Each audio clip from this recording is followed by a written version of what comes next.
প্রায় ১৭ দিন ধরে ডুবে আছে সিম্বল অফ রাঙামাটি খ্যাত পর্যটনের ঝুলন্ত সেতু। এতে দেশের বিভিন্ন স্থান থেকে ঘুরতে আসা পর্যটকরা হতাশ হয়ে ফিরে যাচ্ছেন। এ নিয়ে পর্যটনের ঝুলন্ত সেতু থেকে আরো বিস্তারিত জানিয়েছেন রাঙামাটির প্রতিনিধি ইমতিয়াজ কামাল ইমন।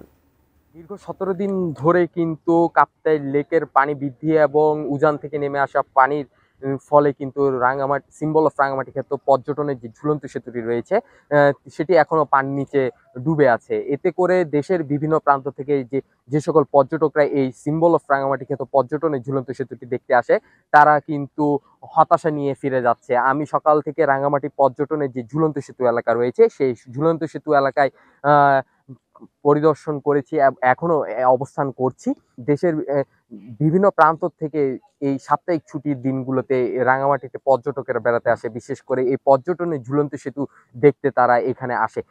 তারা বলছে যে এই পর্যটনের ঝুলন্ত সেতু দেখতে কিন্তু তারা এখানে এসেছিল।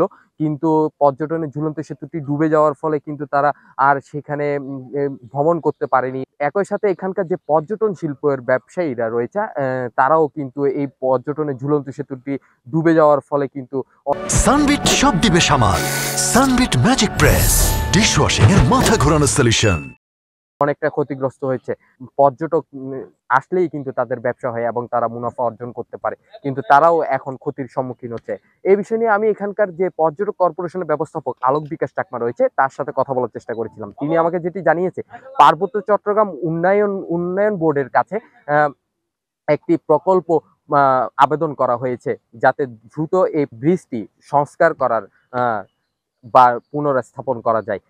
এতে করে পর্যটকরা সারা বছরই এই পর্যটনের ঝুলন্ত সেতুতে ঘুরতে পারবেন। এই ছিল আমার কাছে সর্বশেষ তথ্য।